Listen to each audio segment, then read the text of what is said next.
Cá estamos nós para falarmos do Diário de Cannes, olharmos aquilo que foram os jogos de ontem e também do dia de hoje. De recordar que no dia de ontem o Senegal esteve frente à Costa de Marfim, onde só depois, nas grandes penalidades, é que houve um vencedor, neste caso o Senegal. Boa noite, Ângela. Boa noite, Adelaide. Boa noite, Irene. Boa noite a todos os telespectadores da televisão Miramar. Pois é, ontem à noite foi um jogo assim terrível. O Senegal estava a vencer este jogo. Nos minutos finais, o que é que acontece? Aqui uma grande penalidade. O árbitro à primeira lança um cartão amarelo para o jogador da Costa do Marfim. No entanto, eles reivindicavam esta penalidade.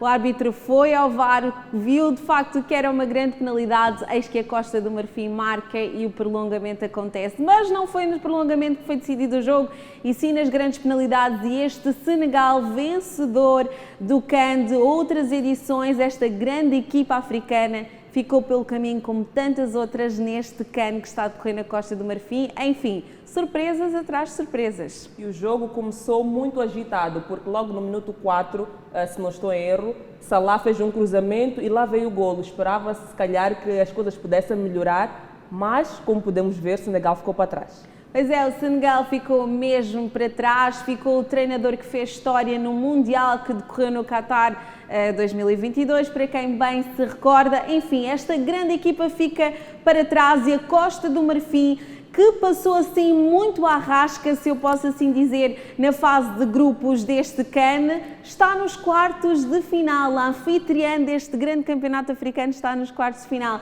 Por isso vamos acompanhar, porque dias depois de enfrentar uma quase eliminação, a Costa do Marfim, que é a anfitriã desta Taça das Nações Africanas, avança sim para os quartos de final deste torneio, depois de derrotar o Senegal. A tensão esteve em alta em Abidjan depois de Costa de Marfim ter marcado o penalti para empatar o jogo. E a pressão aumentou quando a partida terminou e optou-se pela marcação de grandes penalidades. Alívio e alegria vieram quando o jogador do Senegal falhou o penalti que garantiu a vitória da seleção anfitriã, que venceu por 5-4.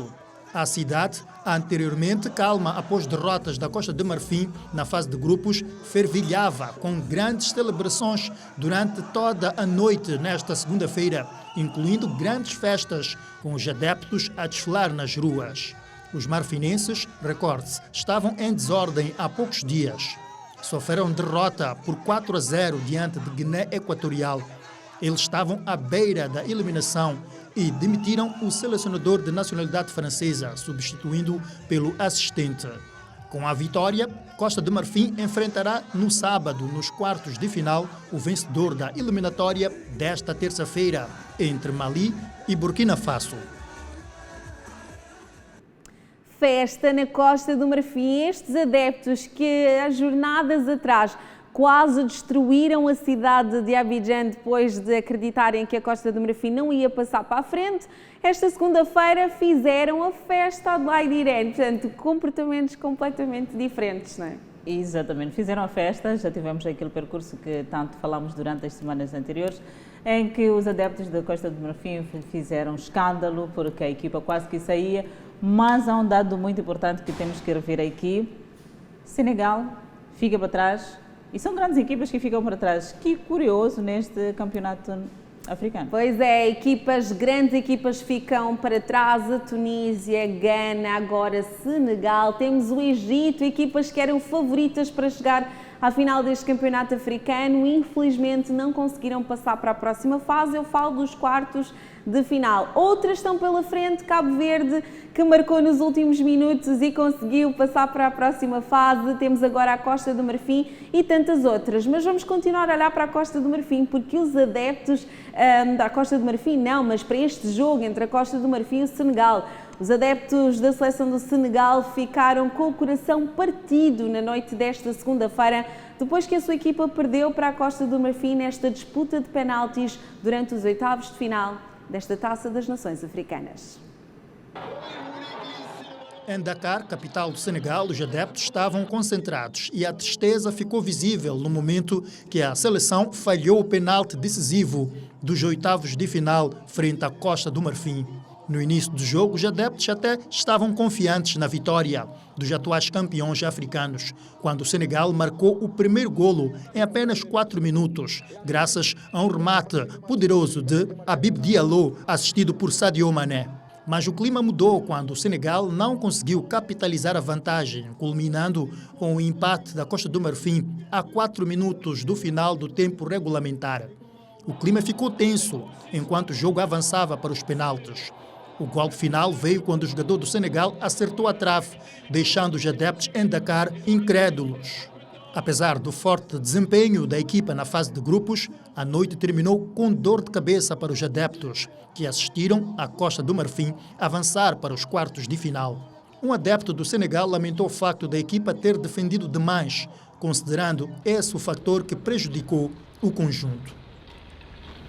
Pois é, os adeptos do Senegal que já vislumbravam a vitória no jogo e a passagem para o quarto de final, infelizmente nos últimos minutos tiveram que conviver com esta dura realidade que foi prolongamento, penaltis e, por fim, perderem frente à Costa do Marfim. Mas eu falava das equipas que já passaram para a frente e esqueci de mencionar Angola.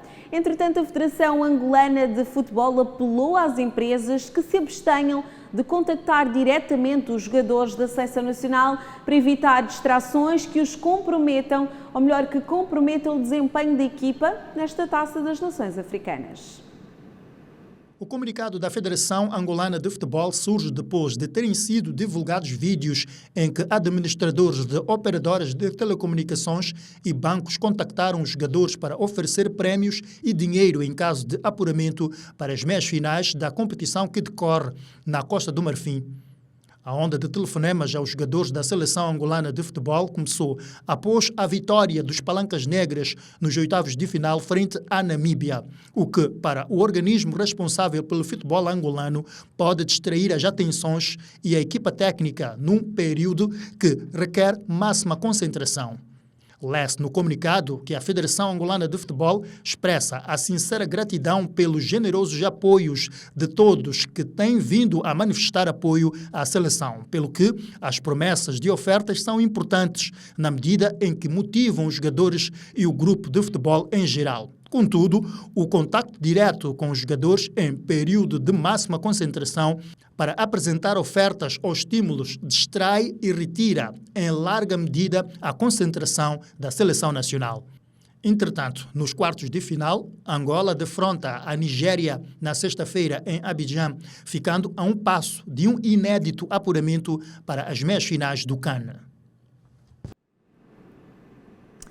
Pois é, Angola está na moda de cima e parece que são muitas as pessoas a tentar contactar os jogadores para tentar incentivá-los a passar à próxima fase. Mas estes incentivos podem não ser tão benéficos numa altura em que é preciso, Adelaide e Irene, concentração máxima para passar agora dos quartos de final para quase a final, não é, deste campeonato. Tudo está dito, realmente as ofertas, os apoios são muito importantes, mas o contacto direto pode prejudicar a equipa, é a emoção que os jogadores vão levar com eles em campo ou mesmo quando é para treinar. Realmente é importante, é benéfico, sim, mas é bom evitar. Pois é, e por falar aqui nestas ligações que os jogadores recebem, a Nigéria também, alguém assim muito poderoso do país, já prometeu carros, assim, bons carros e uma grande quantia monetária se os jogadores conseguirem vencer o próximo jogo. Portanto, estes incentivos que estão a ser dados aos jogadores podem ser bons, mas como disse a Adelaide, também podem não ser tão bons assim. Verdade é que o Mali está a jogar neste momento e está a vencer por 2-0 o Burkina Faso. O jogo está a acontecer neste momento e o Mali vai, se continuar assim, passar para os quartos de final. Hoje à noite também tem um jogo importante, Marrocos-África do Sul. Será que Marrocos vai vencer? Não sei, é o que vamos descobrir hoje à noite. Entretanto, a Taça das Nações Africanas tem acontecido em diferentes países todos os anos, desde que foi realizado pela primeira vez em 1957. O Quénia, por exemplo, nunca teve a oportunidade de servir como anfitrião. O Quênia, juntamente com os seus vizinhos, Tanzânia e Uganda, tiveram há pouco tempo a oportunidade de acolher o Campeonato Africano das Nações de 2027. Tendo cumprido os padrões estabelecidos pela Confederação Africana de Futebol, CAF, Nações africanas, incluindo o Egito, Gana, Nigéria e África do Sul, foram todas selecionadas para acolher o evento. A CAF escolhe o país que sediará o CAN, uma vez que os países participantes devem cumprir muitos pré-requisitos. O governo camaronês pagou cerca de 885 milhões de dólares para acolher o CAN em 2021. Este valor foi utilizado para renovações e modernizações de estradas, hospitais, aeroportos e hotéis, bem como para a construção de novas instalações desportivas, com destaque para 2 novos estádios com capacidade para 20 mil lugares cada, que foram construídos. Normalmente, os benefícios a longo prazo da realização do CAN ultrapassam as despesas imediatas para a economia local.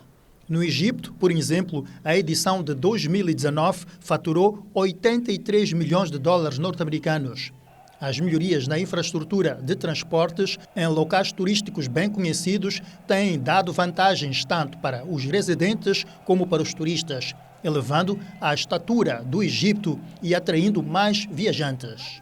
Para garantir que a candidatura do Quênia de acolher o CAN seja bem-sucedida, várias questões importantes devem ser priorizadas e abordadas. Segundo a CAF, é essencial priorizar e concentrar-se nas questões mais importantes que necessitam de atenção imediata e alocação de recursos. Pois é, o Quênia que poderia sediar este campeonato e tantos outros países africanos que ainda não tiveram a oportunidade de receber um CAN poderão fazê-lo, quem sabe, nos próximos anos. Já falando em países que já sediaram, estamos aqui a falar de Costa do Marfim, que é onde está a acontecer. Será que Moçambique está preparado para sediar um CAN? Bem, pergunta difícil de responder, mas acho que... Mas já sediamos aqui, se me recordo, se a memória não falha, os Jogos Africanos. Pois Estaríamos num bom caminho para sediarmos o CAN. Eu acho que era preciso um pouquinho mais de trabalho, mais estádios, provavelmente, ao melhorar o que nós temos, que é o nosso grande Estádio Nacional do Zimpeto, para podermos acomodar um evento de tamanha importância como é o CAN. Mas acho que sim, quem sabe no futuro Moçambique pode então receber todos estes jogadores e todas estas nações africanas para este grande campeonato que mexe não só com o país, com o continente africano, mas em geral, não é? Vamos ver o que é que vai acontecer. Será que Moçambique poderá sediar um CAN? Quem sabe no futuro. O Diário do CAN fica por aqui, mas já sabe que tem que continuar a acompanhar os próximos diários para ter para receber mais curiosidades sobre este grande campeonato africano.